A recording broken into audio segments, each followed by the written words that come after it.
10 टका पीस बोरा, MDM का बोरा।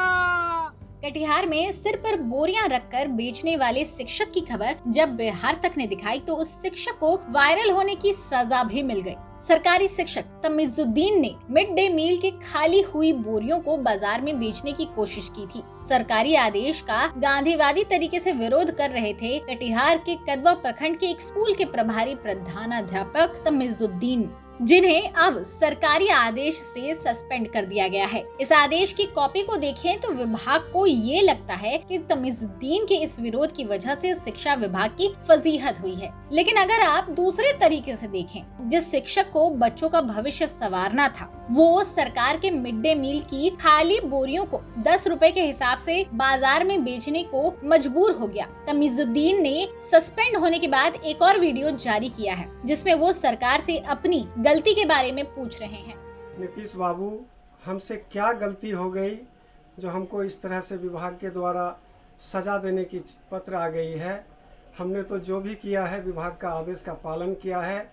विभाग द्वारा हमें बोरा बेचकर पैसा जमा करने के लिए कहा गया था, हमने वही किया है। बोरा स्कूल में नहीं बिका तो हम क्या कर सकते थे, इसलिए हमको आना पड़ा। और अगर यदि ऐसा करना गुनाह है तो श्रीमान बताएं हम क्या करें? हमको बचा लीजिए नीतीश बाबू, हमको बचा लीजिए। हमारे बाल बच्चे सड़क पे आ जाएंगे, हम भूखों मर जाएंगे। आखिर अगर मेरा कोई कसूर है नीतीश बाबू तो हमें बतावें। इस चीज़ का विरोध, बोरा बेचने का विरोध हमने पहले भी किया था, लेकिन फिर सरकार का यह आदेश आया है तो उसे अब मानना हमारी मजबूरी हो गई थी, जिस कारण से हमको ये करना पड़ा। अब हम क्या करें बताइए? बिहार के नियोजित शिक्षक हैं, कम पैसे वाले शिक्षक हैं। इस तरह अगर सताया जाएगा तो हम क्या करें, कैसे जिए?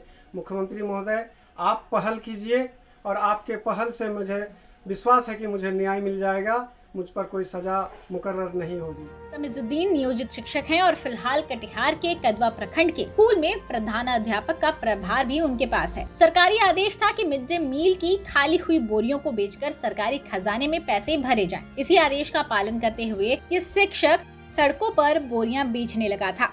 जब ये खबर वायरल हुई तो सस्पेंशन का भी ऑर्डर आ गया। ये 2021 का आदेश नहीं है सरकार का। 2014 में ही सारे VSS को, जहाँ पर मध्याह्न भोजन का संचालन होता है, उनको ये कहा गया था कि जो बोरा चावल की खाली बोरा है उसको बेचकर और उसकी राशि VSS के खाते में जमा करनी है। इसके बाद विभाग का 2016 में आदेश आया और 2021 में आया कि उस राशि का एक प्रतिवेदन विभाग को दिया जाए।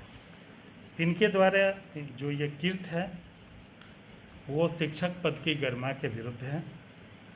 शिक्षक आचरण नियमावली जो अभी बनी है उसके विरुद्ध है।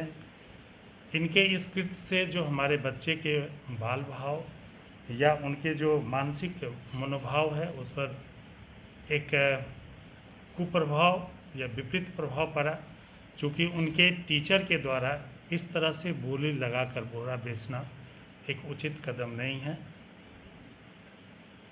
नियमानुसार इनका आचरण कोड के अंतर्गत हम लोगों ने इनको सस्पेंशन की कार्रवाई के लिए पंचायत नियोजन इकाई को मैंने अनुशंसा की है। अब विभागीय कार्रवाई और निलंबन के बाद शिक्षक मोहम्मद तमीजुद्दीन ने दोनों हाथ जोड़कर सूबे के मुख्यमंत्री नीतीश कुमार से विभाग के आदेश का अनुपालन करते हुए खुद को बेकसूर बताया है। मुख्यमंत्री को मामले में हस्तक्षेप करने को कहा है और न्याय की गुहार लगाई है। लेकिन सवाल तो बड़ा है कि बिहार का शिक्षक आखिर क्या क्या करे और किन किन आदेशों का पालन करे, और अगर यही करता रहे तो फिर क्लास में वो पढ़ाएगा कब? ये थी कटिहार से विपुल राहुल की रिपोर्ट, बिहार तक।